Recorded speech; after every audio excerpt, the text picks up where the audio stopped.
Coming up on First at 4, a paramedic is recovering after a crash over the weekend. We'll hear how he's doing and what may have led to that crash. Plus, an Eastern Kentucky vocational school receives funding to build a new campus. And we're going to make a run for the upper 70s. Find out when in a few minutes. Dedicated to Eastern and Southern Kentucky, this is WYMT Mountain News First at 4. Good afternoon, I'm Steve Hensley. First at 4, a Southern Kentucky paramedic is recovering after a crash Saturday. It happened in Laurel County. Paramedic Lieutenant Will Bishop was hurt but is recovering. As WYMT's Phil Pendleton reports, a man who makes his career caring for others is now receiving that himself. Lieutenant Will Bishop was in a response vehicle. He was coming back from a call on Saturday night when something happened that caused the vehicle that he was driving to leave the roadway. Ambulance Incorporated officials believe Bishop had some kind of medical issue himself that caused the chase vehicle that he was in to run off the road near East 80 and Flat Lick Road. He was then airlifted to UK Med Center with various injuries but was released shortly thereafter. People who work with the paramedic veteran admit they were on pins and needles for a while because the situation looked very serious. But Bishop is now recovering at home.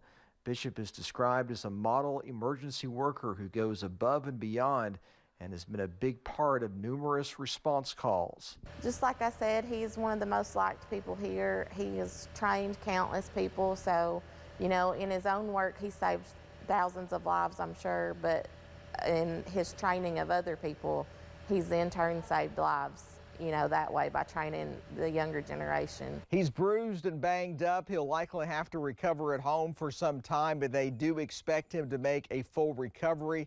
They say he'll likely be out of work for at least a week. In Laurel County, Phil Pendleton, now back to you. Officials say Bishop has worked most of his career in Laurel County, but has also worked for other services in the area. Governor Andy Beshear ordered flags at all state buildings to be lowered to half staff from sunrise to sunset today. This is to honor a Whitley County soldier who served in the Korean War. Raymond Hall of Mountain Ash was killed in a battle with North Korean People's Army forces in July 1950. He was accounted for in May of this year. His body was sent to New York for a graveside service and interment at the Calverton National Cemetery in Calverton, New York. Wow, we were spoiled this weekend. We had a beautiful weekend. Temperatures were in the 70s, and that trend continued today, and it will continue for the next couple of days. All is quiet right now on live pinpoint Doppler radar. This is getting a clean sweep, and it'll get a break for the next couple of days. There is a rain chance somewhere, though, in the forecast, but not a cloud in the sky in Wayne County, Kentucky, courtesy of our Kentucky Mesonet camera.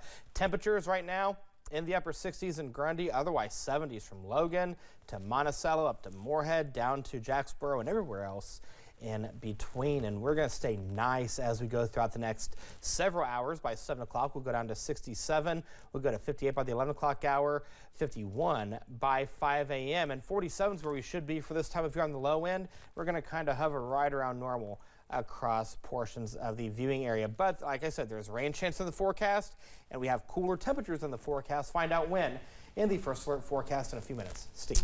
All right, Eric, thank you. It's definitely been a nice stretch of weather. Well, many funding announcements came from the 2024 Shaping Our Appalachian Region, or SOAR Summit last week, with investment spread throughout the area. WYMT's Buddy Forbes visited Martin County, where one of the grant recipients is planning to use millions to invest in the workforce. The Tech Center here in Martin County is planning to expand with a more than $3 million grant helping to lay the foundation. The Tech Center, located in Inez, was one of the recipients of the Abandoned Mineland Economic Revitalization Grant announced by Governor Andy Beshear and Congressman Hal Rogers last week. The center received $3.1 million for the expansion of its trade school mission to develop a campus at Magoffin County's Gifford Road Industrial Park. Tech Center founder and president Angie Reynolds says the investment is not only in the center and its workers, but its future students. It means growth, it means sustainability, it means the expansion, allowing us to offer more of the same things that we have here. We can expand the class offerings we have and And in the future, who knows, maybe we step outside of construction. Reynolds says she never expected such a quick expansion of the programs, but she is excited to see how they grow when they're planted in new ground. In Martin County, Buddy Forbes, WYMT Mountain News.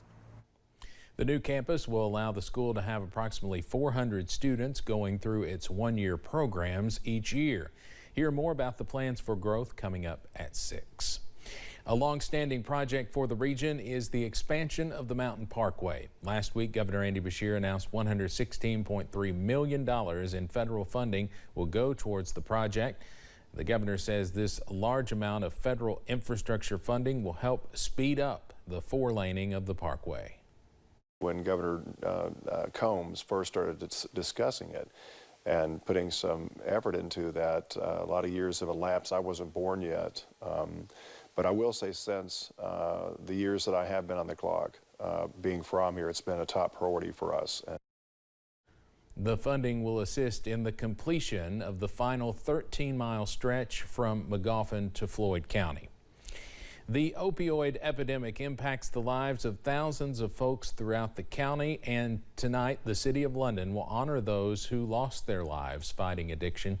The London Police Department, Laurel County Sheriff's Department, Operation Unite, and others will take part in the Embracing Hope event at the London Community Center.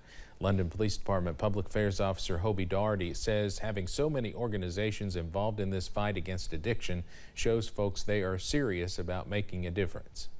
It's a really good thing that we can have so many organizations that are a part of the one team, one fight, and has the same mindset of bringing resources to our communities so that we can save lives. The Mayor of London, Randall Weddle, will also speak at the event, and of course we'll have a recap tonight at 11. The Biden administration is proposing what it calls the most significant expansion of contraception coverage under the Affordable Care Act. It would give easier access to over-the-counter contraception such as Plan B, spermicide, and O-pill. Right now, most private health plans cover the cost of contraception, but they often require prescription. The new rule would eliminate the need for a prescription. The U.S. Supreme Court will not hear an appeal from Michael Cohen. The one-time fixer for Donald Trump sued Trump and several federal officials in 2021 for alleged retaliation after he promoted his tell-all book.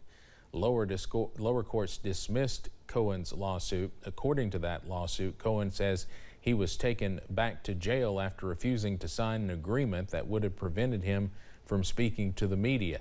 The justices declined to hear the case without comment.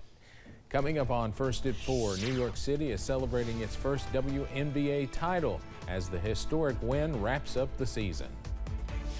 And plenty of sunshine is in the forecast, but we have a rain chance somewhere. Details in a few minutes. Stay with us.